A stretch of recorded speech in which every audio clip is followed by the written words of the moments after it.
Sobat Dunia Donghua, kita berjumpa kembali. Tanpa berlama-lama mari kita lanjutkan ceritanya. Selamat mendengarkan dan selamat berimajinasi. Perempuan itu sudah 20 tahun tak melihat cahaya bulan. Pakaiannya compang camping, merah tua dalam cahaya redup. Pedang yang dipegangnya tipis dan ringan, bagai belati panjang. Tubuhnya pun sama ringannya, seolah mengapung di lautan ilusi. Saat ia lewat, udara bergetar, dan jejaknya, bagai riak air, bagai bulu ekor panjang.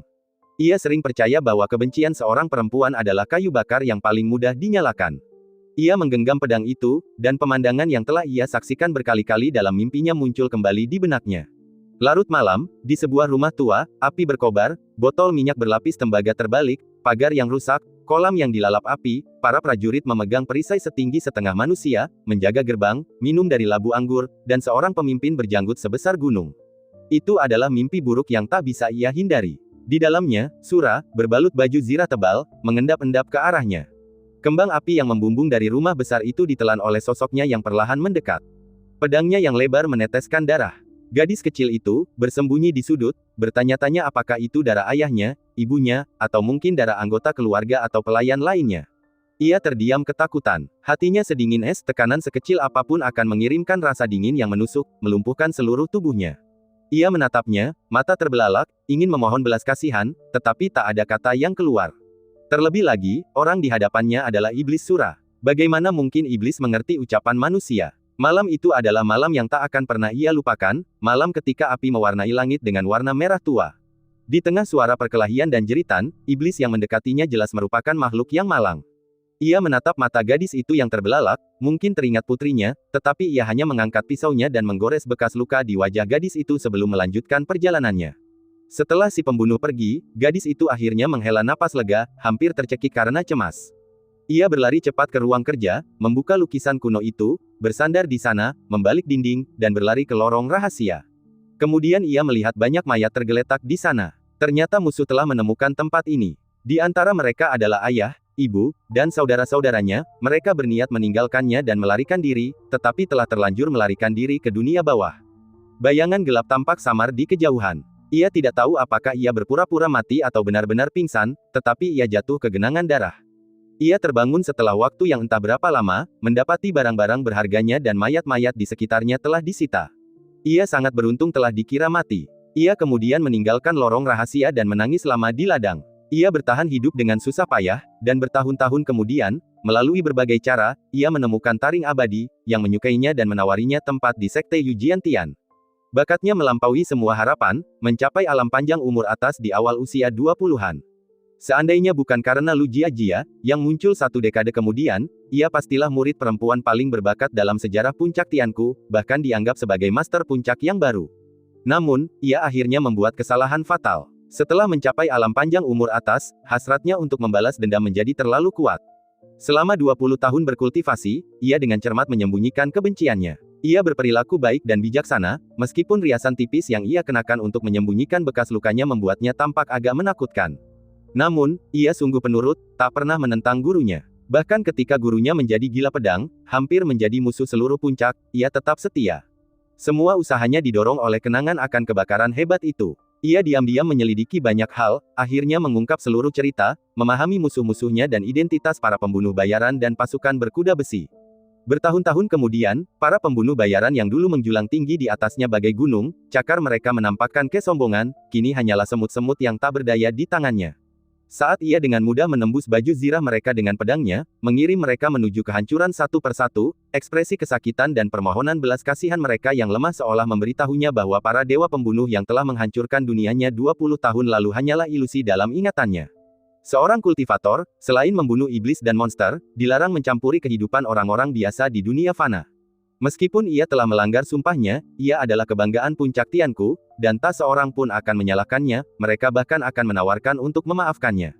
Namun takdir berkata lain. Saat ia membunuh seorang pembunuh tua, ia tak sengaja melirik dan menangkap tatapannya. Bahkan setelah bertahun-tahun, bahkan dengan kerutan tebal di matanya, ia masih mengenalinya. Itulah satu-satunya tatapan dari helm besi itu, yang ia ingat. Itulah satu-satunya tatapan yang pernah ia lihat. Itulah satu-satunya tatapan yang pernah ia lihat.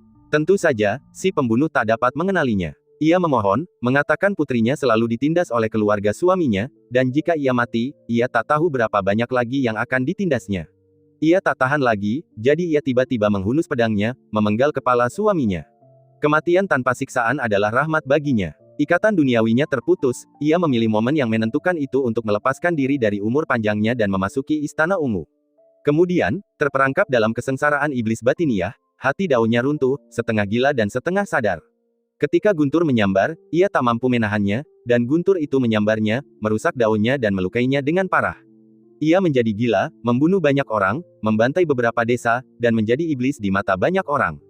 Satu-satunya perbedaan adalah iblis gila tidak pernah berhati lembut, melainkan hanya membunuh tanpa ampun. Akhirnya, pemimpin sekte turun tangan secara pribadi, memutuskan urat nadi spiritualnya, menghancurkan kekuatannya, dan memenjarakannya di penjara dingin. Selama tahun-tahun yang panjang ini, ia merasa jernih yang membawa rasa sakit. Selama 20 tahun, ia menyesali dendamnya. Ia tak mengerti mengapa ia begitu terobsesi dengan balas dendam padahal orang tuanya jelas-jelas tidak menyukainya dan kakaknya selalu melampiaskannya. Ia telah menjadi abadi, dan tak ada yang lebih penting di dunia ini selain dirinya sendiri. Dendam yang tak masuk akal telah menghancurkan jalan hidupnya, meninggalkannya dengan penderitaan yang tak berkesudahan. Maka ia membenci semua orang, keluarganya yang telah meninggal, hantu yang menyelamatkan hidupnya, gurunya, pemimpin sekte, dan semua orang di Yujian Tianzong. Berdiri di atas batu yang tinggi, ia mengenang hidupnya sejenak. Hidupnya bagaikan anggur tua, seharusnya menjadi sangat lembut, tetapi tepat saat hendak dibuka, ia mengaduk ampas di dasar toples. Apakah itu kau? Ia memandang aula Master Puncak di kejauhan dan perlahan menghampirinya. Sosok hitam berair yang telah memberinya kehidupan baru memberitahunya bahwa Master Puncak saat ini adalah Lu Jiajia, yang bakat dan kemampuannya sangat mirip dengannya dulu. Hal ini membuatnya semakin bertekad untuk membunuhnya. Ia tidak pernah merasa ada wanita lain yang lebih kuat darinya. Bahkan Master Puncak Xuanri hanya berlatih Taoisme beberapa dekade lebih lama darinya. Gaun merahnya yang compang camping berkibar tertiup angin malam, meniup rambut panjangnya hingga terurai, memperlihatkan wajahnya yang pucat. Ia segera tiba di depan aula Master Puncak. Namun, saat ia tiba, ia mendengar suara aneh datang dari aula, suara yang membuat niat membunuhnya tak lagi bisa disembunyikan. Di aula Master Puncak, Ning Changjiu sedang membantu Lu Jiajia mengolah tubuhnya. Jari-jarinya di rompi Lu Jiajia bersinar dengan rona keemasan samar, bagaikan kilat, memancar ke setiap helai kain kasa putih, mewarnai kain kasa putih yang menutupi punggung indah Lu Jiajia menjadi jaring keemasan. Tubuh rampingnya seakan terjerat dalam jaring ini, bagaikan hewan yang terperangkap, bahunya membungkuk dan tubuhnya gemetar. Ning Changjiu merasakan sesuatu yang aneh dalam dirinya. Ia belum pernah merasa secerah ini sebelumnya. Rasa dingin yang terpendam selama bertahun-tahun lenyap dalam tubuh gagak emas, dan setiap titik akupuntur bergembira dalam cahaya ini, menyerapnya dan memancarkan panas serta kehangatan bagaikan matahari yang tersebar di sekujur tubuhnya. Pelipisnya yang ungu bersinar terang, dan lautan ki-nya bercahaya bak ramuan emas. Ia merasa seolah-olah seluruh tubuhnya tertutup pakaian, namun ia benar-benar terekspos. Panas yang menyengat itu tidak nyata, melainkan sensasi terbakar dari alam Dao, sensasi terbakar yang semakin tak tertahankan. Jika tidak ada orang di sekitarnya, ia pasti sudah merobek pakaiannya dan langsung terjun ke kolam dingin di belakang aula Master Puncak. Jari-jari kakinya tertekuk erat, tubuhnya menegang seperti busur. Satu tangan mencengkeram pakaiannya, tangan lainnya mengusap perutnya, melawan rasa pusing dan terbakar. Lu Jiajia menggertakkan giginya, kelopak matanya bergetar. Tiba-tiba, ia merasakan ujung gaun di tangannya terasa luar biasa halus, seolah sedikit kehangatan lagi akan melelehkannya dalam cahaya gagak keemasan. Jari-jarinya menemukan jalan menuju bibirnya, menggigitnya dengan lembut. Udara lembab dan hangat melingkari jari-jarinya yang berujung daun bawang, rasa sakit itu membawa kejernihan sesaat. Perlahan-lahan, ia menjadi tenang, dan dengan tangannya yang lain, ia membentuk gerakan pedang teratai.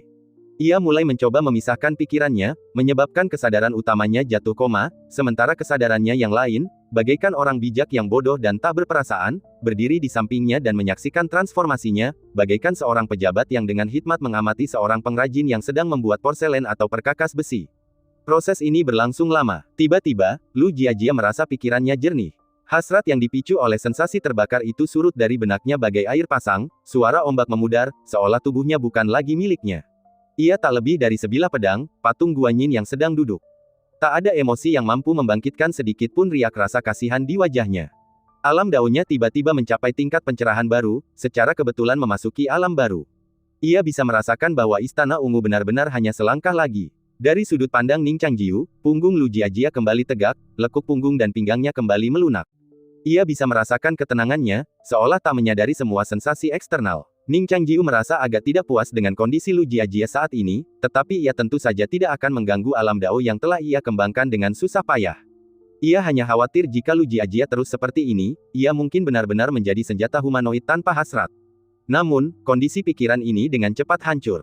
Lu Jiajia, bagaimanapun juga, bukanlah istana ungu yang sebenarnya. Kondisi dao transenden ini tidak akan bertahan lama. Pikirannya tidak dapat benar-benar kosong, dan emosi atau hasrat apapun yang menyusup, sekecil apapun, akan menjalar seperti rumput liar setelah hujan musim semi, merayap liar di atas kesadarannya.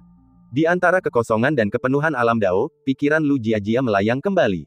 Meskipun pemahamannya tentang alam dao telah berkembang, dampak negatif dari pengamatan dini terhadap Istana Ungu adalah kekosongan spiritual yang mendalam. Dalam waktu yang sangat singkat, ia berubah dari pedang menjadi wujud manusia. Ia menggigit ujung jarinya, hingga berdarah. Sambil mengerang, ia tiba-tiba mencondongkan tubuh ke depan, menopang tubuhnya dengan lengan, dan setengah berjongkok di atas ranjang giok es. Jubah pedangnya, yang usang bagian dalamnya, melorot, semakin memantulkan warna gioknya. Gangguan mendadak dalam latihan fisiknya akan sangat merugikan. Untungnya, jari-jari Ning Changjiu seakan menempel di punggungnya, dan saat Lu Jiajia jatuh ke depan, ia pun mengikutinya. Tidak berhenti, suara Lu Jiajia nyaris tak terdengar, kini sedikit grogi. Ning Changjiu tentu saja tidak akan berhenti. Ia tahu batas kemampuannya. Berhenti sekarang akan menyebabkan kerusakan yang tak dapat diperbaiki pada tubuhnya. Lu Jiajia kewalahan, rambut panjangnya tergerai, menutupi pipinya yang memerah. Lengan yang menopang tubuhnya perlahan-lahan melemah, hingga seluruh lengan bawahnya melemah dan menekan ranjang giok. Inilah pemandangan yang pertama kali disaksikan wanita berjubah merah tua dari jendela. Dari sudut pandangnya, gaun Lu Jiajia setengah terbuka, memperlihatkan punggungnya. Ia berlutut di tempat tidur, seorang pria muda berpakaian putih menindihnya. Tak jelas apa yang sedang dilakukan pria itu, tetapi hal itu membuat wajah Lu Jiajia memerah dan ia terus-menerus mengerang. Kau pantas menjadi master puncak. Ekspresi wanita itu garang, bekas luka di wajahnya bagaikan pisau yang siap menusuk. Ia menggertakkan gigi, yakin telah mengetahui perselingkuhan master puncak dengan seorang murid, amarah dan kebenciannya tak terkendali. Ia tak mampu menyembunyikan emosinya sejak kegilaannya, dan kini, di bawah rangsangan adegan ini, ia tak sanggup lagi menahannya. Beraninya seseorang membandingkan perempuan jalang seperti itu, yang telah menyerahkan seluruh hasratnya padaku, dengan masa laluku. Wanita itu menyaksikan pemandangan itu, pedangnya perlahan terangkat. Ia awalnya mengira keduanya, yang tenggelam dalam nafsu, tak akan menyadari serangannya. Bagaimanapun, kekuatannya telah kembali ke tingkat puncak, dan di balik kegelapan, ia seharusnya menjadi pembunuh terbaik di puncak Tianku. Namun, saat ia mengangkat pedangnya, kedua orang di dalamnya merasakannya. Lu Jiajia, yang lebih mahir di antara keduanya, adalah yang pertama menyadarinya. Alarm di jantung pedangnya untuk sementara menghancurkan alam dao yang telah ia kembangkan. Ia merasakan niat membunuh di luar, tak mampu mengenali penyerangnya. Sensasi terbakar di tubuhnya melemahkan anggota tubuhnya, dan untuk sesaat, ia tak mampu mengerahkan tekad pedangnya. Di belakangnya, Ning Changjiu bertindak tegas, mengulurkan tangan dan langsung memadamkan semua lilin di aula master puncak. Aula itu langsung gelap gulita. Wanita yang mengintip dari balik pintu memasang ekspresi ngeri, dan ia secara naluriah membuka mata pedangnya, sebuah gerakan yang membuatnya terekspos ke pandangan orang lain. Ia segera menutup matanya, mencoba menyembunyikan diri sekali lagi, tetapi sudah terlambat. Sebuah pedang telah menembus jendela, menancap di antara kedua alisnya. Wanita itu, yang telah kehilangan kekuatannya selama 20 tahun, awalnya merasa lemah. Namun, begitu ia mengatasi kelemahannya, pedang itu telah menembus jantungnya. Untungnya, ia bereaksi cepat, meraih pedang itu dengan tangan kosong, mencabutnya, dan memutarnya menjadi batang besi. Bajingan, umpat wanita itu. Kemudian, jendela pecah, dan ia menyerbu ke aula master puncak yang gelap gulita. Ning Changjiu dan Lu Jiajia tak lagi berada di ranjang giok yang dingin. Lepaskan, geram Lu Jiajia. Tidak, jika kita akhiri ini lebih awal, semua usaha 2 minggu sebelumnya akan sia-sia. Ning Changjiu memeluknya erat, jari-jarinya masih menekan punggungnya. Lu Jiajia tak bisa melawan, merasa seperti gadis kecil dalam posisi ini. Berapa lama? Setengah menit. Kalau begitu tahan mereka dulu. Aku masih bisa menghunus pedangku. Oke, Ning Changjiu mengangguk, mengabaikan serangan mendadak itu. Sambil melatih tubuh Lu Jiajia, ia menggunakan teknik tembus pandang Tao untuk melesat ke pintu belakang. Meskipun mereka menggunakan metode memfokuskan suara menjadi garis, wanita itu masih merasakan getaran kata-kata mereka. Sosoknya meluncur di atas ubin, secepat bayangan ikan yang berenang, dan sebilah pedang menancap di kegelapan. Ia merasakan apa yang telah ditusuknya, dan dengan sekali kibasan pedang, ia melihat sehelai pakaian berlumuran darah. Orang yang terluka itu adalah Ning Changjiu. Ia tidak berkata apa-apa, wajahnya kaku saat ia dan Lu Jiajia berlari menuju pintu belakang. Namun mereka masih meremehkan kecepatan si pembunuh. Serangan kedua tiba dalam sekejap. Jika bukan karena penindasan alami Aula Master Puncak terhadap orang luar, pedang yang mengamuk ini bahkan akan menghancurkan batu bata bernoda air di tanah. Ning Changjiu juga orang luar, dan pergerakannya terhambat di dalam Aula Master Puncak. Oleh karena itu, ia tidak dapat sepenuhnya menghindari pedang agresif si pembunuh, meninggalkan luka panjang berdarah di punggungnya. Tubuh Ning Changjiu bergoyang, rasa sakit yang hebat membuatnya sulit bereaksi. Ia menekan jari-jarinya dengan kuat di punggung Lu Jiajia, dengan kekuatan yang begitu kuat sehingga seolah-olah ia ingin tenggelam ke dalamnya, menyatu dengannya. Lu Jiajia merasakan kekuatan jari-jarinya, seluruh tubuhnya terbakar, pikirannya menegang antara jernih dan bingung. Kekuatan jari Ning Changjiu membuatnya menyadari bahwa ia terluka. Lu Jiajia tidak akan pernah membiarkan dirinya duduk dan menunggu kematian di bawah perlindungannya. Dengan teriakan nyaring, ia memaksa dirinya kembali ke kondisi pikiran itu, pikirannya jernih dan kesadarannya, bagaikan jiwa yang telah melampaui tubuhnya, mengendalikan semua yang ia lakukan. Dengan sedikit pikiran, pedang abadi Minglan terlepas dari sarungnya, berdengung. Pedang itu menyambar bagai kilat. Suara pedang itu sangat familiar, dan wanita itu langsung mengenalinya sebagai pedang penjaga puncak Tianku, pedang yang seharusnya miliknya. Rasa cemburu membuatnya mengulurkan telapak tangannya, mencoba menangkap kilat itu, tetapi ia agak lambat, dan kilat itu menyelinap di sela-sela jarinya dan jatuh ke tangan Lu Jiajia. Energi pedang yang tak henti-hentinya melukai jari-jarinya, membuatnya hangus. Lu Jiajia berbalik dan berdiri dengan pedang di tangan. Ning Changjiu melingkarkan satu tangan di pinggangnya dan tangan lainnya di rompi. Keduanya berdiri, satu di depan dan satu lagi di belakang. Lu Jiajia tahu bahwa Ning Changjiu terluka, jadi ia hanya diam, memegang pedang tepat di depan lawannya. Mereka membuka mata pedang mereka bersamaan. Wanita itu menatap wajah cantik Lu Jiajia dengan sedikit rona merah, dan hatinya sedikit tergerak. Meskipun ia juga seorang wanita, ia merasa mabuk, tetapi mabuk ini membuatnya ingin menghunus pedang dan membuat bekas luka di wajahnya. Ia menatap tangan yang melingkari pinggangnya dan mencibir, dasar sepasang bajingan. Bahkan di saat kritis ini, mereka masih terjerat. Kau adalah Master Puncak Tianku. Jika ini diketahui semua orang di puncak. Oh, lihat penampilanmu, para murid di luar mungkin masih menganggapmu peri es, kan? Lu Jiajia tetap diam, menatap wanita di depannya. Matanya tertuju pada bekas lukanya, dan sebuah pikiran tak terduga melintas di benaknya. Kemudian, dengan dingin, ia bertanya, apakah kau Bingrong? Bingrong, wanita itu ragu sejenak sebelum tertawa. Aku bahkan tidak ingat namaku sendiri. Aku tidak menyangka kau tahu. Lu Jiajia belum pernah melihatnya sebelumnya. Ketika ia masuk sekte, Bingrong telah dipenjara di penjara dingin selama beberapa tahun.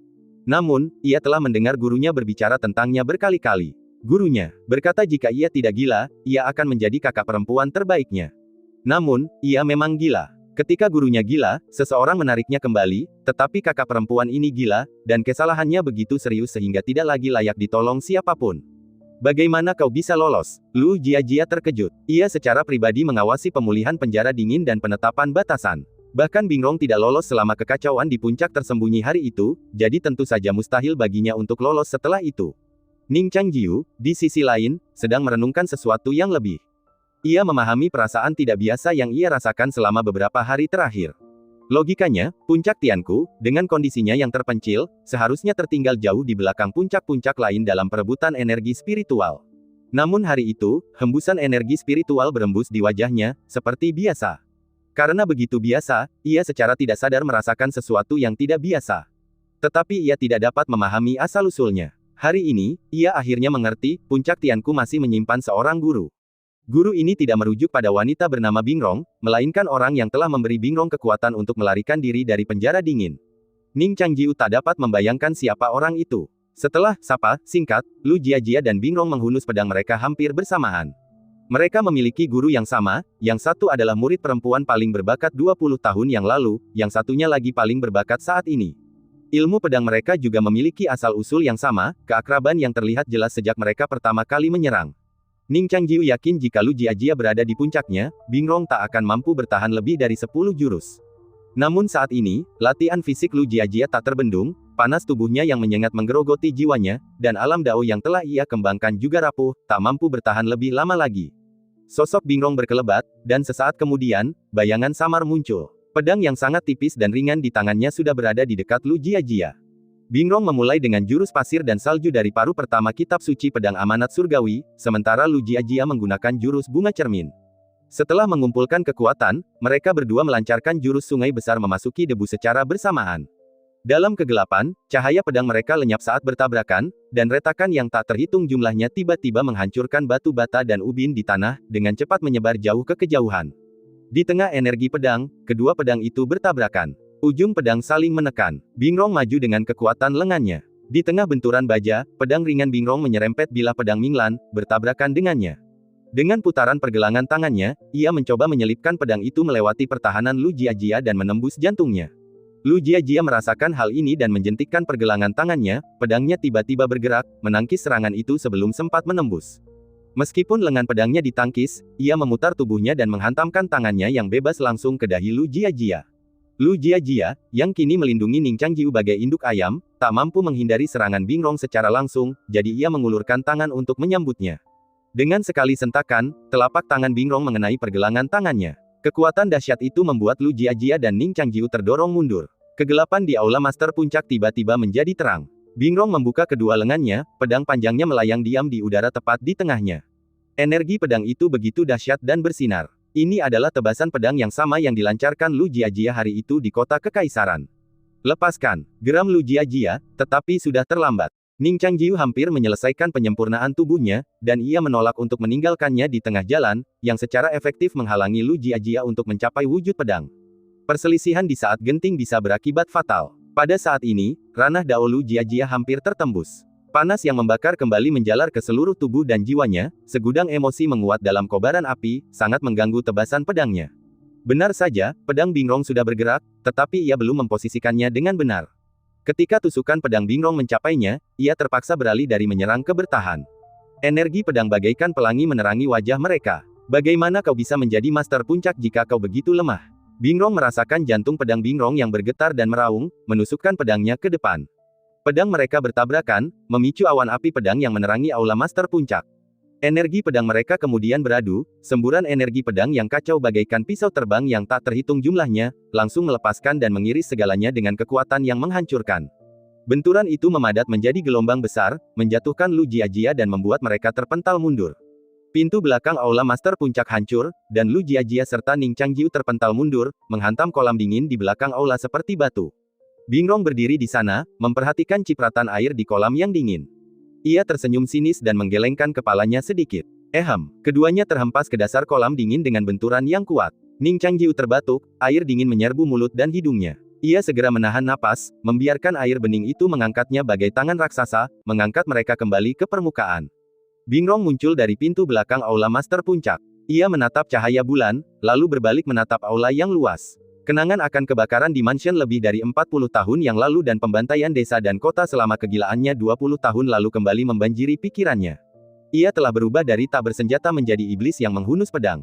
Ia tak pernah merasa bersalah, hanya merasa kasihan. Kebencian terbesarnya terletak pada gurunya. Gurunya juga pernah gila, jadi mengapa ia tak bisa memahaminya? Bingrong menyembunyikan wajahnya dengan senyum dingin, air mata mengalir dari jemarinya. Air mata seharusnya sudah lama mengering. Ia tak menyadari betapa ia telah melewatkan kesempatan emas untuk membunuh, hanyut dalam kesedihannya di bawah cahaya bulan. Ketika Bingrong mencapai tepi kolam yang dingin, dengan pedang di tangan, Lu Jiajia sudah berdiri tegak. Gaunnya mengapung di air bak bunga lili air seputih salju. Roknya, yang basah kuyup oleh air dingin, melekat di paha rampingnya.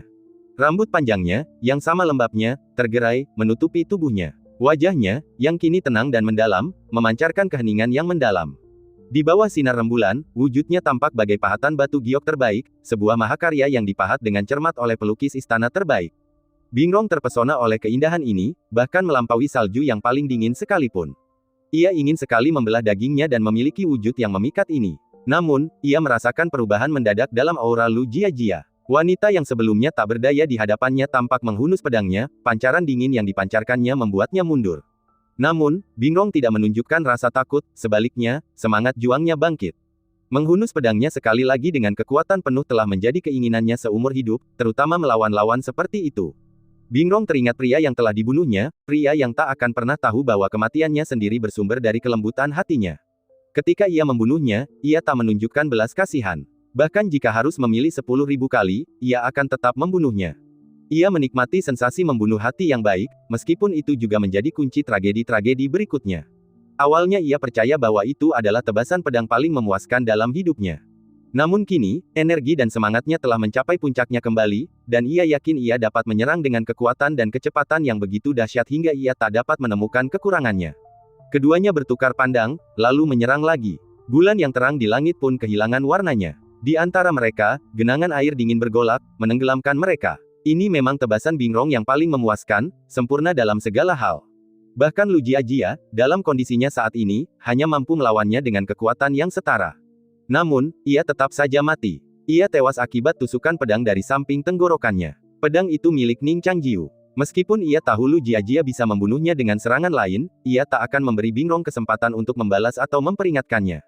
Bingrong menatap kosong ke depan, api di matanya perlahan padam, lalu ia jatuh ke kolam dingin dengan bunyi plop, darah berceceran di sekujur tubuhnya. Lu Jiajia menurunkan pedangnya dan berbisik, "Berbaliklah, aku mau ganti baju." Ning Changjiu tak menjawab. Setelah mengayunkan pedang, tubuhnya langsung jatuh ke tanah. Lu Jiajia berteriak pelan, baru kemudian ia menyadari punggung Ning Changjiu sudah berlumuran darah, dan bekas tebasan pedangnya sangat dalam. Ia tak lagi mempedulikan apapun dan bergegas memeluknya. Ia menundukkan kepala dan menatap wajah pucat Ning Changjiu, firasat buruk muncul di hatinya. Ia segera mengusir pikiran-pikiran itu dan mencoba menyembuhkan luka-lukanya, tetapi punggungnya sudah berdarah dan berdaging, dan memaksa Qi masuk hanya akan memperparah lukanya, yang justru akan kontraproduktif. Kali ini, ia sama sekali tidak ragu, juga tidak membuang waktu mencari titik akupuntur lain untuk mengalirkan Qi. Sebaliknya, ia membungkuk dan menempelkan bibir merahnya yang seperti kelopak bunga ke bibir muridnya. Nyawa muridnya dipertaruhkan, dan ia hanya menyembuhkannya. Saat bibir mereka bertemu dan energi vital mereka mengalir deras, inilah yang dipikirkan Lu Jiajia. Tubuh Bingrong diseret keluar dari kolam yang dingin. Lu Jiajia menikamnya tepat di jantung. Warna merah api pedang dengan cepat menutupi pakaiannya. Seharusnya ia mati dalam api itu, tetapi ia tetap musnah. Ning Changjiu segera terbangun. Luka di punggungnya mungkin fatal bagi orang biasa, tetapi ia menyembuhkan sebagian besar luka itu sendiri dengan fisik seorang kultivator.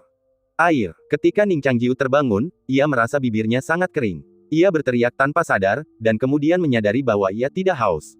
Lu Jiajia duduk di samping dengan pakaiannya. Tubuhnya tampak dingin. Tubuhnya yang basah telah terbakar kering oleh api pedang, tetapi masih ada sedikit air di matanya. Lu Jiajia mengambil semangkuk air untuknya. "Bagaimana perasaanmu?" Ning Changjiu menegakkan tubuh, meringkuk dengan satu kaki, dan meletakkan tangannya yang setengah tertekuk di lututnya. Ia minum seteguk air, membasahi bibirnya yang kering, dan bertanya. Lu Jiajia mengangguk dan berkata, "Seperti yang kau katakan. Tubuh pedangmu telah meningkat pesat." Ning Changjiu bertanya, "Bisakah kau melihat batasnya?" Lu Jiajia menggelengkan kepalanya. Ning Changjiu mendongak dan tiba-tiba melihat jejak darah samar di bibir Lu Jiajia, seperti bekas gigitan. Ia tidak terlalu memikirkannya, hanya berpikir itu luka dari percobaan pembunuhan sebelumnya. "Jam berapa sekarang?" tanya Ning Changjiu. Lu Jiajia mengerucutkan bibirnya dan menjawab dengan tenang, "Ini jam harimau." Ning Changjiu menundukkan kepalanya dan berpikir sejenak, lalu berkata, "Ada seseorang yang bersembunyi di puncak tianku." Lu Jiajia pernah memikirkan hal ini sebelumnya, tetapi hanya menggelengkan kepalanya dan berkata, "Orang yang bisa memasuki penjara dingin, memotong rantai untuk Bingrong, dan memberinya alam. Orang ini setidaknya berada di alam Ziting. Dari mana orang seperti itu berasal di puncak tianku?" Yan Zhou. Ning Changjiu menyebutkan nama yang ia curigai. Lu Jiajia tidak setuju, Tuan Yan Zhou bersumpah untuk memenjarakan dirinya di paviliun buku dan tidak akan pergi sampai ia menemukan kitab surgawi. Ia telah berperilaku sangat baik selama beberapa dekade. Bagaimana mungkin ia melakukan hal seperti itu? Ia membebaskan Yan Feng, kata Ning Changjiu. Lu Jiajia berkata, persaudaraan adalah salah satu alasannya, tetapi paman guru bela diri Yan Zhou tahu gambaran besarnya. Ia tidak akan ingin membunuhku karena ini. Kalau tidak, mengingat temperamennya, ia tidak akan rela memenjarakan dirinya di perpustakaan. Ning Changjiu berkata, selama tidak ada kultivator alam istana ungu lain di puncak, ia yang paling mencurigakan. Lu Jiajia tidak setuju maupun tidak setuju. Ning Changjiu bertanya, apakah penyelidikan atas kerusuhan puncak tersembunyi hari itu membuahkan hasil? Lu Jiajia berkata, kekuatan gabungan mereka yang memulai pertikaian sipil hari itu jauh lebih besar daripada mereka yang mendukungku. Jika bukan karenamu, yang lain kemungkinan besar akan terbunuh sebelum aku bisa sampai di sini. Ning Changjiu berkata, Sekte Langit Ungu juga terlibat. Lu Jiajia mengangguk. Yujian Tianzong dan Sekte Langit Ungu selalu berselisih, tetapi ini bukan pertarungan hidup dan mati. Kali ini, sungguh tidak biasa. Artefak suci pemanggil roh itu. Tanya Ning Changjiu. Aku belum pernah mendengarnya sejak aku mengambil alih sebagai Master Puncak. Mungkin dia hanya mengarangnya. Yan Zhou sedang sekarat. Dia mungkin membutuhkan artefak suci ini. Apakah kau masih mencurigainya? Bagaimana jika itu benar-benar dia? Kita hanya bisa menunggu Master Sekte kembali. Kemudian, mereka terdiam, masing-masing berpikir bahwa pengembaraan Master Sekte mungkin merupakan kesempatan untuk memulai perubahan ini. Ning Changjiu ragu sejenak, lalu mengaku, aku belajar teknik pedang dari Yan Zhou. Teknik pedang apa? Tanya Lu Jiajia, lalu teringat jurus pedang Ning Changjiu yang mematikan. Dia telah menyaksikannya malam ini. Kelihatannya biasa saja, tetapi dalam sekejap mata, dengan kekuatan yang luar biasa, dia menusukkan pedang ke tenggorokan musuh, membunuh mereka seketika. Dia tidak menyukai teknik pedang seperti ini. Tak hanya buruk rupa, tetapi juga terkesan menyeramkan. Apakah itu teknik pedang yang diajarkan paman guru Yan Zhou kepadamu? Tanya Lu Jiajia penasaran. Ning Changjiu berkata, sikap pedang yang dibuat Yan Zhou dalam mimpinya memberiku pencerahan antara hidup dan mati, dan aku memahami teknik pedang ini. Lu Jiajia melanjutkan bertanya, apa saja karakteristik teknik pedang ini? Ning Changjiu berkata tanpa ragu, cocok untuk membunuh orang. Semua teknik pedang di dunia ini ampuh untuk membunuh orang, tetapi di paruh pertama kitab suci pedang Tianyu, semua jurus pedang memiliki nama yang indah, dan teknik pedang yang dihasilkan juga memiliki keindahan yang lembut atau agung. Teknik pedang ini berbeda dari yang lain. Tujuannya hanyalah untuk membunuh orang. Lu Jiajia teringat pedang yang digunakan Ning Changjiu untuk membunuh Bing Rong tadi. Ia mengambil pedang itu dan ingin meniru jurus pedang itu, tetapi ia tidak dapat menemukan metodenya. Setelah mencoba 2 kali, ia menggelengkan kepala dan menyerah, sambil berkata, jurus pedang ini tidak ada hubungannya dengan teknik pedang Yujian Tianzong. Lalu di mana Yan Zhou mempelajarinya? Tanya Ning Changjiu. Lu Jiajia tidak tahu jawabannya, tetapi hanya berkata, aku akan mewaspadainya mulai sekarang. Ning Changjiu, teringat sesuatu, bertanya, apakah kau sudah sampai di dasar puncak tersembunyi hari itu? Lu Jiajia menjawab, tidak, aku masih agak jauh dari dasar ketika talinya putus. Ning Changjiu kembali bingung, mengapa mereka pikir memotong tali akan membunuhmu? Lu Jiajia berkata, mungkin mereka pikir tidak ada jalan keluar. Ning Changjiu menggelengkan kepalanya, tapi aku berhasil keluar, dan bahkan jika kau memanjat pilar naga, kau selalu bisa keluar. Lu Jiajia merasakan hawa dingin di hatinya dan bertanya, mungkinkah ada sesuatu yang menungguku di dasar puncak? Ning Changjiu masih menggelengkan kepalanya, aku tidak tahu, aku tidak ingat. Lu Jiajia mendesah. Peristiwa baru-baru ini bagaikan kapas yang tertiup angin. Ia samar-samar merasa bahwa badai akan datang, tetapi ia tidak yakin apa yang diramalkan oleh awan gelap ini. Peristiwa malam ini akan segera berlalu. Kematian Bing Rong bahkan tak akan menimbulkan kehebohan, dan bayangan gelap di dalam penjara dingin itu tak akan pernah terbentuk. Bulan tanpa dewa akan datang, Lu Jiajia tiba-tiba berkata, kau dan Ning Xiaoling bisa bekerja sama. Tujuan kalian akan ditentukan melalui undian. Yurisdiksi Yujian Tianzong terbatas, jadi tak perlu repot-repot. Ning Changjiu tidak terlalu tertarik dengan upacara pembasmian iblis bulan tanpa dewa. Ia hanya bertanya, apakah bulan tanpa dewa terjadi setiap tahun? Lu Jiajia mengangguk, tentu saja, sejak berdirinya Yujian Tianzong. Ning Changjiu bertanya, lalu apa asal-usulnya? Asal-usul, para dewa menciptakan dunia, dan hukum juga ditentukan oleh surga. Apa asal-usulnya? Lu Jiajia tak pernah memikirkan hal-hal seperti itu. Ning Changjiu tak bisa berhenti memikirkan tulang-tulang dewa di hutan belantara selatan. Sebuah pikiran yang begitu absurd hingga bahkan dia tidak percaya hal itu terlintas dalam benaknya, mungkinkah tulang suci itu pernah menjadi penguasa kerajaan suci? Hari-hari menjelang bulan tanpa Tuhan sempat terasa damai, tanpa gangguan berarti. Setelah kematian Bing Rong, guru yang memberinya kultivasi tampaknya telah meninggalkan puncak Tianku. Energi spiritual puncak Tianku tak mampu lagi bersaing dengan 3 puncak lainnya, semakin menipis, dan sangat menghambat kultivasi para murid. Lu Jiajia adalah harapan semua orang di puncak Tianku. Hanya jika ia dapat memasuki Istana Ungu dan mencapai tingkat yang lebih tinggi daripada guru puncak lainnya, ia dapat mengubah situasi. Oleh karena itu, Yazu dan para tetua lainnya yang telah keluar dari retret mengambil alih pelajaran setelahnya, sementara Lu Jiajia tetap tinggal di aula guru puncak, mendedikasikan dirinya untuk kultivasinya. Ning Changjiu terus melatih Lu Jiajia seperti biasa. Setelah itu, Lu Jiajia, tanpa malu-malu, mengangkat tabir dari punggungnya agar cahaya gagak emas dapat menembusnya lebih dalam. Untuk mencegah upaya pembunuhan lebih lanjut, Ning Changjiu diam-diam membangun formasi terbang kecil di aula guru puncak. Rencana ini segera diketahui oleh Lu Jiajia, yang, meskipun kritis, menolak untuk menyingkirkannya. Setelah itu, Ning Changjiu diam-diam pergi ke perpustakaan untuk menemui Yan Zhou beberapa kali di malam hari, tetapi ia tidak pernah melihatnya melakukan teknik pedang itu lagi. Kemudian, ia mengetahui bahwa ia tidak benar-benar tidur sejak kematian Yan Feng. Orang yang paling menantikan Wu Shen Yue adalah Ning Xiaoling. Setiap hari setelah kelas, ia dan Ning Changjiu akan menghitung hari dengan jari mereka, seolah-olah mereka menganggap festival hantu ini sebagai kesempatan untuk bepergian dan menikmati gunung dan Sungai. Terkadang, ia akan menari-nari dengan gembira, membayangkan dirinya dihormati sebagai pahlawan wanita atau peri pedang kecil setelah mengalahkan iblis dan monster. 2 hari sebelum Wuxian Yue tiba, sebuah kemunduran terjadi di puncak. Tirai persik diangkat oleh orang luar. Seorang pendeta Tao berjubah bintang ungu tua datang ke Yujian Tianzong. Begitu ia tiba, formasi pedang puncak Souxiao yang paling dekat dengan tirai persik terbuka, dan ribuan pedang terbang diarahkan langsung ke penyusup itu. Pendeta Tao berjubah ungu tersenyum tipis, membungkuk dengan rendah hati, dan mengulurkan gulungan surat, berkata, "Saudara muda Qi menemui ajalnya di sini. Hari ini, saya adalah seorang utusan, menyampaikan deklarasi perang dari Master Sekte. Meskipun 3 puncak lainnya telah mendengar tentang peristiwa mengejutkan di puncak Tianku, karena penanganan masalah yang cepat, hanya sedikit berita yang tersebar. Kedatangan tiba-tiba seorang perwakilan dari Sekte Zitian Dao hari ini membuat puncak-puncak lainnya berpikir dengan cara yang berbeda. Ada apa? Serahkan saja padaku." Sosok pertama yang mendarat di depan puncak adalah sosok bayangan, proyeksi dari Master Puncak Souxiao. Karena Master Sekte tidak lagi berada di Gunung Huanpu, Master Puncak Souxiao adalah pemimpin yang diakui, dan posisinya sebagai Master Puncak berikutnya sudah pasti. Pendeta Tao berjubah ungu membungkuk kepada bayangan itu. Ia tidak merasa diremehkan dan tersenyum sambil berkata, "Masalah ini tidak ada hubungannya dengan Puncak Souxiao.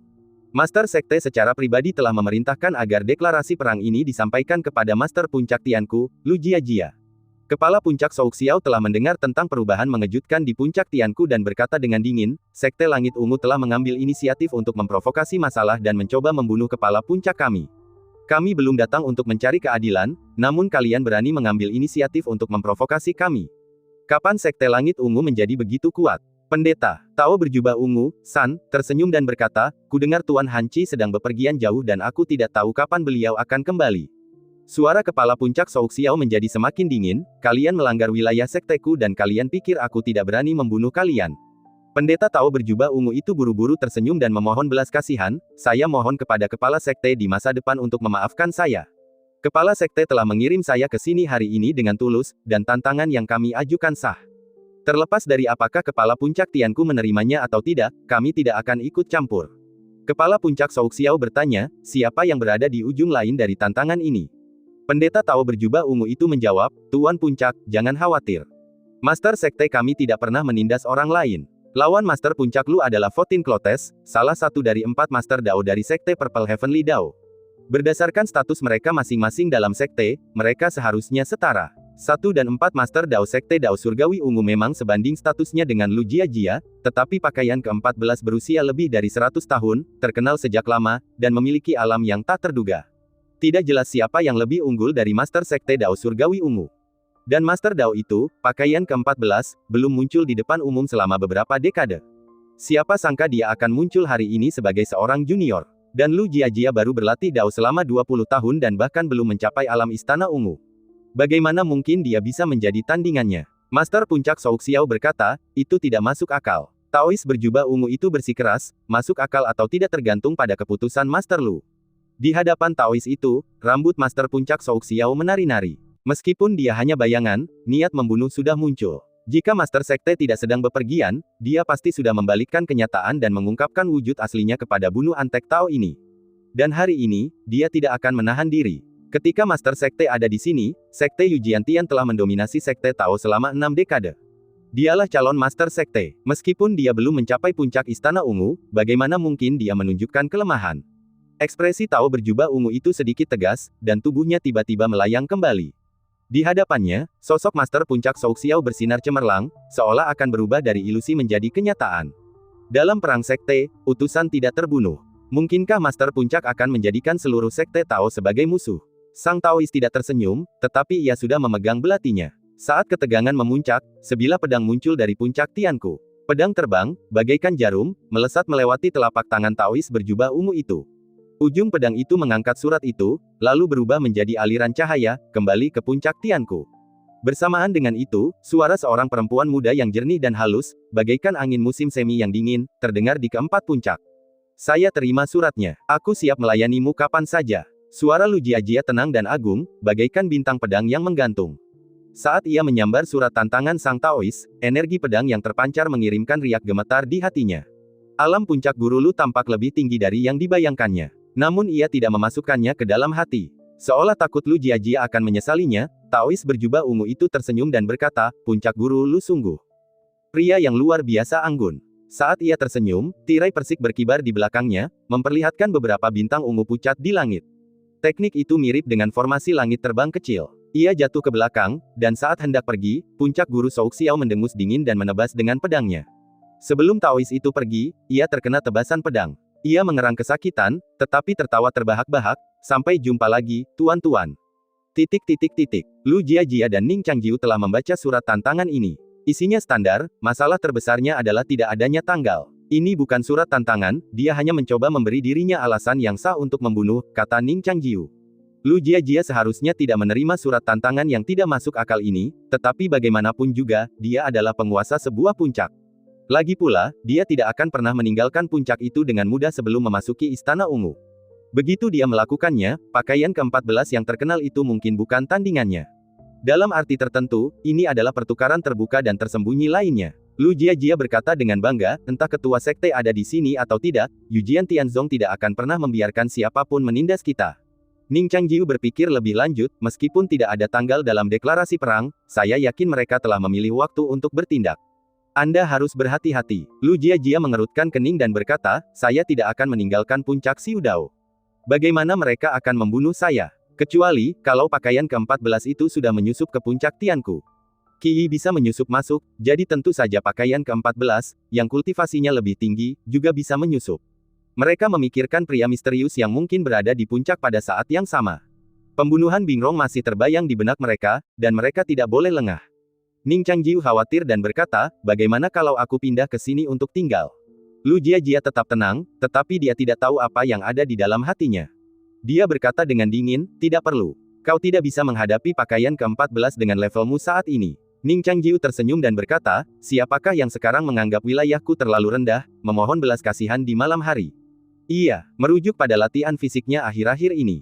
Tanpa penghalang pakaian luar, bahkan Lu Jiajia, dengan ilmu pedangnya yang tak tergoyahkan, seringkali merasa sulit untuk bertahan. Mengingat kelemahannya sendiri, ia mengangkat tatapan dinginnya dan menggunakan energi pedangnya untuk membekukan bibir Ning Changjiu sebagai hukuman. Pernyataan perang yang belum selesai ini untuk sementara dikesampingkan. 2 hari kemudian, bulan tanpa dewa akhirnya tiba. Di wilayah yang tak terdeteksi oleh manusia, kerajaan pemburu langit menutup gerbangnya. Sebulan kemudian, wilayah Raja Berdosa akan terbuka, menjaga dunia manusia selama setahun berikutnya. Manusia tidak dapat merasakan kepergian para dewa, tetapi guntur yang dahsyat menghilang, awan putih berubah menjadi hujan, dan segala sesuatu tumbuh subur. Seperti rumput baru setelah batu disingkirkan, roh-roh jahat dunia mulai tumbuh liar tanpa perlawanan. Sebagian besar dari mereka akan mati di tahun mendatang, tetapi sejumlah kecil akan melanjutkan kultivasi mereka secara diam-diam, akhirnya tumbuh menjadi iblis yang kuat. Pada awal April, Yujian Tianzong mengadakan upacara, yang memperbolehkan para murid muda untuk membagi diri menjadi 10 tim dan menggambar plakat kayu yang mewakili wilayah mereka masing-masing, menentukan wilayah yang akan mereka lindungi. Masing-masing dari mereka juga menerima sebuah tabung kayu. Saat bahaya, mereka akan menyalakan tabung tersebut dengan api pedang. Giok pedang yang tersembunyi di dalamnya masing-masing adalah sepasang giok. Jika salah satu ujungnya hancur, ujung lainnya, yang tersembunyi di Aula Master Puncak, juga akan hancur. Kuil akan merasakan kehancuran tersebut dan segera bergegas membantu para murid yang sedang kesulitan. Ning Xiaoling pergi untuk menggambar plakat tersebut. Ia agak kecewa, karena awalnya berencana untuk kembali ke kampung halamannya untuk membasmi hantu gunung. Ia menyerahkan plakat itu kepada Ning Changjiu. Yang melihatnya, plakat itu menunjukkan nama kota yang belum pernah ia dengar, kota Liantian. "Kota ini kecil," kata Ning Xiaoling, merasa sedikit sedih, mengeluh tentang nasib buruknya. Ning Changjiu menawarkan penghiburan, "Kota kecil punya kelebihannya sendiri. Maukah kau menghabiskan sebulan lagi di kota Linhe?" "Aku tidak mau. Aku takut kakak seniorku akan jadi brengsek dan ingin dipukuli sebulan lagi." Ning Xiaoling memegangi wajahnya, tetapi ekspresinya tetap terselubung rasa tidak senang. Ning Changjiu menghela napas, berpikir bahwa adik perempuannya semakin melanggar hukum, dan dia tidak bisa memukul atau memarahinya. Ning Xiaoling terus mendesah sambil memegang papan kayu. Ini adalah pertama kalinya dia membantai iblis dan monster dengan serius sejak dia mulai berlatih Taoisme. Tentu saja, dia harus bertemu beberapa lawan yang kuat untuk menandingi ilmu pedangnya yang luar biasa. Sebelum turun gunung, Ning Changjiu diam-diam bertemu kembali dengan Lu Jiajia. Dia menyelesaikan latihan tubuh terakhir untuk Lu Jiajia, mengajarinya beberapa hal yang berkaitan dengan kultivasi, dan memintanya untuk membantu merawat muridnya, Ding Lexi. Meskipun dia sendiri tidak terlalu peduli dengan murid ini, dia harus melawan murid Zhao Xianger, Yan Xi, dalam setahun. Ning Changjiu tidak ingin kalah dalam pertempuran menyelamatkan muka ini dengan mudah. Yang paling dikhawatirkan Ning Changjiu adalah apakah ia akan menghadapi masalah dari Sekte Zitian Dao dalam perjalanan. Lu Jiajia menasihatinya untuk tidak terlalu khawatir. Meskipun pemimpin sekte sedang pergi, ia pada akhirnya akan kembali. Sekte Zitian Dao tidak akan pernah berani bertindak terlalu drastis. Terlebih lagi, mereka adalah sekte yang terhormat dan bermartabat. Sekalipun mereka menggunakan taktik licik terhadap murid-murid muda mereka, dampaknya terhadap kekuatan kedua sekte akan kecil. Ini akan menjadi tugas yang sia-sia. Setelah memeriksa peta, Ning Changjiu menemukan bahwa kota Liantian dan Linhe secara mengejutkan sejajar, keduanya terletak di utara Yujian Tianzong. Negara bagian Zhao berada di barat Laut Tianzong, tidak jauh dari kota terpencil itu. Dalam perjalanan ke kota Liantian, Ning Changjiu dan Ning Xiaoling bertanya beberapa kali. Para penebang kayu di banyak desa tampak antusias dengan pakaian mereka, dan banyak wanita bergegas membawa anak-anak mereka untuk memohon berkah kepada guru abadi. Ning Changjiu kemudian menyalurkan aliran energi spiritual yang lemah ke masing-masing dari mereka, yang dapat menangkal berbagai penyakit. Seorang perempuan buta berusia 50-an membawa anaknya yang buta dan bisu kepada guru abadi untuk disembuhkan. Ning Changjiu dan Ning Xiaoling bertukar pandang, tak berdaya. Namun Ning Jiujiu tak kuasa menahan kekecewaan ibunya, jadi ia menjadikan desa-desa di sekitarnya sebagai model, mengubahnya menjadi garis besar yang detail dalam kesadarannya. Meskipun hanya berlangsung beberapa tarikan napas, peristiwa itu tetap membuat anak laki-laki kecil itu menarik kegirangan, dan ia mengingat adegan ini selamanya, hingga ia meninggal dunia karena penyakit serius bertahun-tahun kemudian. Dengan rasa terima kasih yang mendalam dari perempuan itu, mereka berpamitan dan pergi. Setelah melewati beberapa desa dan blok lagi, mereka akhirnya melihat gapura peringatan kota Liantian, di tengah deretan rumah-rumah adob yang tak terputus. Tembok tanahnya tidak tinggi, dan saat mereka tiba, seekor kucing hitam yang licik berjongkok dan berjalan di sepanjang tepinya. Saat mereka memasuki kota, suara papan kleper terdengar. Bulu kucing hitam itu begitu berkilau hingga memantulkan cahaya redup di bawah sinar matahari. Dengan lincah ia melompati dinding, lalu dengan cepat melompati pagar kayu, melesat jauh ke dalam gang. Di ujung gang yang lain, seorang remaja laki-laki melompat-lompat sambil membawa keranjang ikan, bersenandung saat ikan-ikan di dalam keranjang mengepakkan ekornya. Lengan bajunya setengah basah. Saat anak laki-laki itu membuka pintu, kucing hitam kecil itu sudah berlari melintasi gang dan masuk ke dalam rumah. Tanah liat merah rumah itu mengeras, hampir hitam. Pintu kayu itu bergoyang, dan anak laki-laki itu, yang baru saja melewati pintu, berbalik dan mengulurkan tangan yang halus untuk menangkap kucing hitam yang melompat itu. Kucing itu tidak melawan, hanya menepuk-nepuk keranjang dengan cakarnya dan sesekali menjilatinya dengan lidahnya. Anak laki-laki itu mengusap telinga kucing yang berbulu dan merintih. Kucing hitam dalam pelukannya tampak mengerti, mendengkur 2 kali. Wajah anak laki-laki itu berseri-seri kegirangan, dan ia melirik keluar. Kemudian ia membuka keranjang ikannya dan melemparkan seekor ikan kecil berwarna putih keperakan kepada kucing itu. Kucing hitam itu menyambar ikan itu dan melesat ke belakang rumah, tempat omelan lelaki tua itu terdengar. Anak laki-laki kecil itu membuang sisa ikan dari keranjang ke dalam tangki air dan berbisik ke dalam, ada yang keluar. Begitu ia selesai berbicara, seorang gadis kecil, sekitar 7 atau 8 tahun, berlari keluar dengan gembira dan mengikutinya. Mereka berdua mengenakan pakaian biru tanah, begitu pudar sehingga tampak seperti tertutup debu. Gadis kecil itu, yang masih montok, memiliki wajah yang bersih dan telah dicuci. "Maukah aku mengajakmu melihatnya?" tanya anak laki-laki kecil itu kepada adiknya. Gadis kecil itu ragu sejenak, lalu mendengus. Anak laki-laki kecil itu meraih tangan adiknya dan berlari keluar. Ketika mereka tiba, banyak penonton telah berkumpul di kota Liantian, berjejer di sepanjang jalan.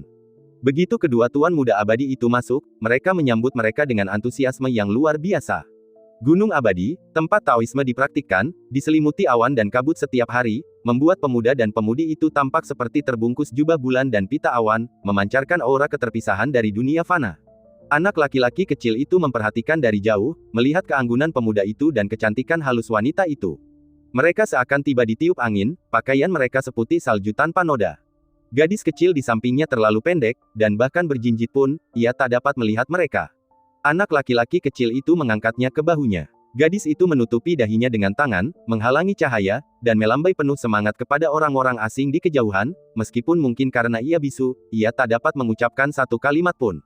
Setiap tahun, seorang guru abadi akan tinggal di kota selama sebulan, dan kedatangan mereka mengubah festival hantu yang dulunya mengerikan menjadi perayaan yang paling damai. Ning Changjiu dan Ning Xiaoling dikelilingi kerumunan. Warga kota yang antusias memberikan banyak hadiah. Banyak di antaranya adalah pengrajin. Para tukang batu, tukang kayu, dan tukang batu bata mempersembahkan hasil karya mereka kepada sang guru abadi, memohon berkah dan keberuntungan. Ning Xiaoling merasa sedikit malu dengan sambutan yang antusias, tetapi ia merenungkan statusnya saat ini dan tahu ia tidak boleh mengecewakan Yujian Tianzong. Ia berdiri tegak dan bangga, menirukan gaya gurunya, sesekali tersenyum dan mengucapkan terima kasih. Sikapnya ringan dan riang, sungguh bak seorang dewa. Setelah bertukar sapa hangat dengan para penghuni, pertanyaan yang muncul di benak semua orang, di rumah siapakah sang guru abadi akan tinggal? Seorang tukang kayu menawarkan diri untuk mengukir patung dua guru abadi muda tersebut, mengaku telah mengukir patung selama bertahun-tahun dan menguasai keahliannya. Tukang batu itu turun tangan, menjelaskan bahwa kayu mudah lapuk dan rusak, tidak seperti batu, yang dapat bertahan terhadap cuaca dan cuaca selama sebulan. Ia menyimpulkan bahwa mengukir patung batu akan membutuhkan waktu yang tepat. Ada juga seorang gadis dari keluarga pemetik teratai yang ingin mengajak mereka naik perahu di atas teratai, dan ada juga seorang penjaga toko dari kedai teh kecil yang ingin mengajak mereka minum teh. Ning Xiaoling tak ingin mengecewakan antusiasme mereka, dan ia ragu untuk mengambil keputusan. Jadi ia menatap kakak laki-lakinya. Ning Changjiu tiba-tiba mendapat ilham, mengangkat kepalanya, memandang ke depan di antara kerumunan, dan melihat seorang anak laki-laki dengan seorang gadis kecil duduk di pundaknya. Ia berjalan maju melewati kerumunan. "Siapa namamu?" tanya Ning Changjiu. Gadis kecil itu membuka matanya lebar-lebar dan menatapnya, mulutnya setengah terbuka. Ia tidak bisu, tetapi kata-kata yang ia ocehkan tak dapat membentuk kalimat. Ini pertama kalinya anak laki-laki kecil itu sedekat ini dengan sang guru abadi yang mengesankan. Ia tertegun sejenak sebelum bereaksi, dengan cepat berkata, "Ini adikku, Xiao Lian." Namaku Qiu Seng." Ning Changjiu menatap mereka dan bertanya, "Apakah rumahmu kosong?" Anak laki-laki kecil itu, Qiu Seng, mengira ia salah dengar dan tertegun sejenak sebelum buru-buru berkata, Ya, guru abadi, tunggu sebentar. Aku akan membersihkan rumah untukmu." Para penonton kecewa, bertanya-tanya kemana lagi harus pergi, rumah pelukis tua yang semakin kumuh itu. Ning Changjiu dan Ning Xiaoling tinggal di rumah Qiu Seng. Keluarga Qiu Seng tidak miskin, sebaliknya, mereka berkecukupan. Di kota, rumah itu tampak antik. Seuntai lentera, sisa tahun baru, tergantung di pintu. Gagang pintu dibungkus dengan rumput manis dan diikat dengan lonceng tembaga. Dua rumpun bambu tumbuh di halaman, dan suara gemerisik angin berdesir seperti hujan.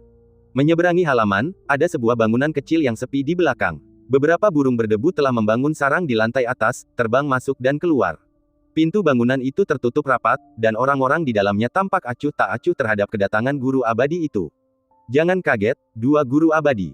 Sejak orang tua kita meninggal, kakekku bertingkah aneh. Beliau sibuk melukis di gedung dan sudah bertahun-tahun tidak menerima tamu," jelas Qiu Seng. Gadis kecil yang tidak bisa berbicara di sampingnya mengangguk setuju dengan penuh semangat. Ning Xiaoling memiliki kesan yang baik tentang gadis kecil ini. Ia merasa bahwa selain ketidakmampuannya berbicara, gadis itu agak mirip dirinya ketika ia masih muda. Nah, namanya juga mengandung huruf Xiao. "Apakah kakekmu seorang pelukis?" tanya Ning Changjiu. Qiu Seng mengangguk dan berkata, "Itu sudah lama sekali. Lukisan kakek sangat bagus, tidak hanya di kota kami, tetapi bahkan banyak pejabat di kota mengirim orang untuk membeli lukisannya, dan beliau mengumpulkan banyak kekayaan." Namun kemudian kakek berhenti menjadi seniman dan menyebut dirinya pelukis. Beliau tidak pernah melukis apapun atas inisiatifnya sendiri lagi.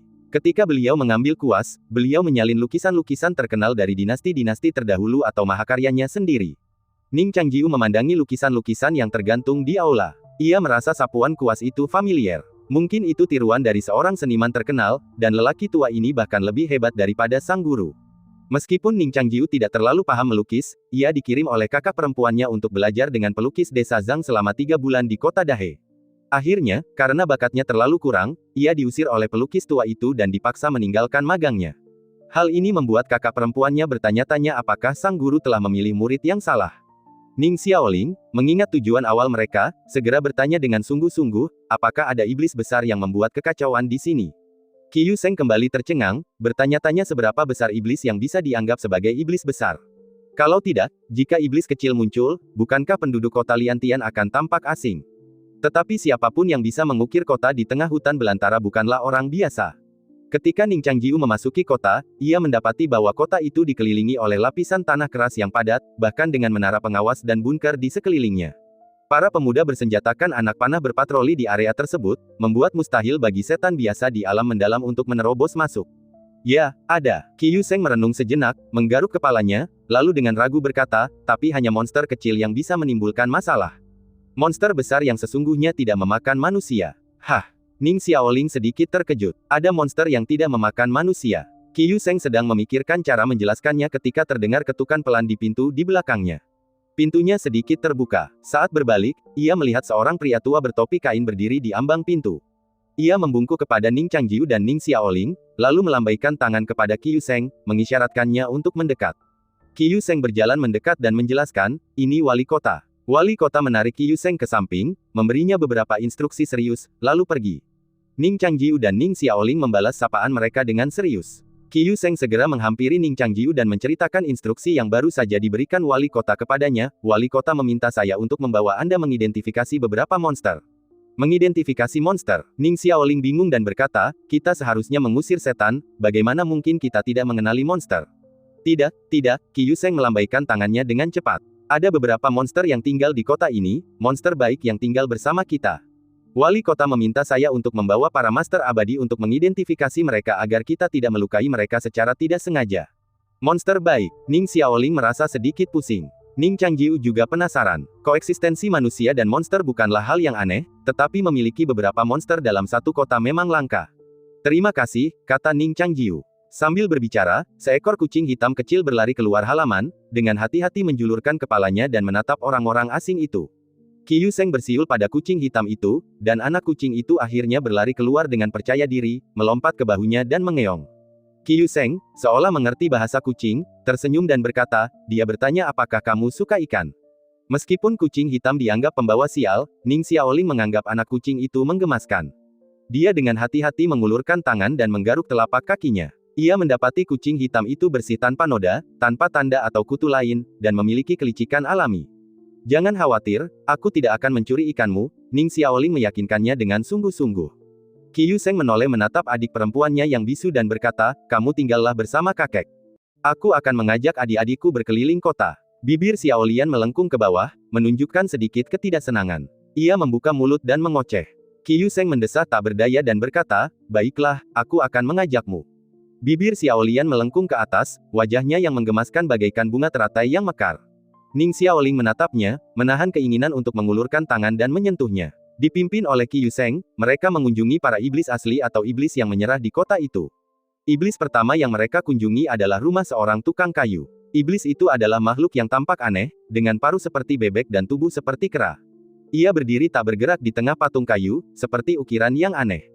Namanya Dali, jelas Qi Yusheng, dan dia luar biasa kuat. Dia bisa mengangkat 7 atau 8 batang kayu sekaligus. Dia hanya makan sayur, tidak makan daging. Xiaolian mengangguk setuju. Dali, yang tampak agak bodoh, menyadari kedatangan sang guru abadi dan, menirukan manusia, mengepalkan tinjunya, ekspresinya serius, seolah berterima kasih kepada sang guru abadi karena telah menyelamatkan nyawanya. Iblis kedua yang mereka kunjungi adalah sekelompok roh briket batu bara yang mengapung. Mereka tinggal di sebuah rumah di tepi sungai. Putri keluarga itu sedang menyulam dan tersenyum manis kepada mereka. Roh-roh briket batu bara, yang bertengger di bingkai kayu, dengan saksama memperhatikan wanita yang sedang menyulam, sama sekali tidak menyadari kehadiran sang guru abadi, tampak tidak berbahaya. Setelah itu, mereka pergi menemui roh kelinci yang berjaga di persimpangan. Dia melompat-lompat di jalan, baju zirahnya terbuat dari ubin hijau yang dirangkai, tampaknya hanya memberikan sedikit perlindungan. Setelah Qi Yusheng, terengah-engah, memimpin para guru abadi untuk mengunjungi lebih dari selusin monster, mereka tiba di kolam teratai besar di belakang kota. Seorang gadis muda bernama Xiaolian menatap kolam dengan tatapan yang dalam, pipinya memerah, seolah dipenuhi antisipasi.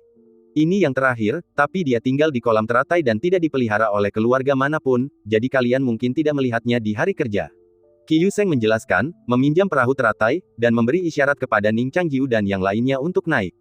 Ia berpikir sejenak, dan meskipun ia tahu bahwa keduanya abadi, ia tetap memperingatkan mereka, monster ini agak menakutkan, tapi dia tidak akan pernah memakan manusia.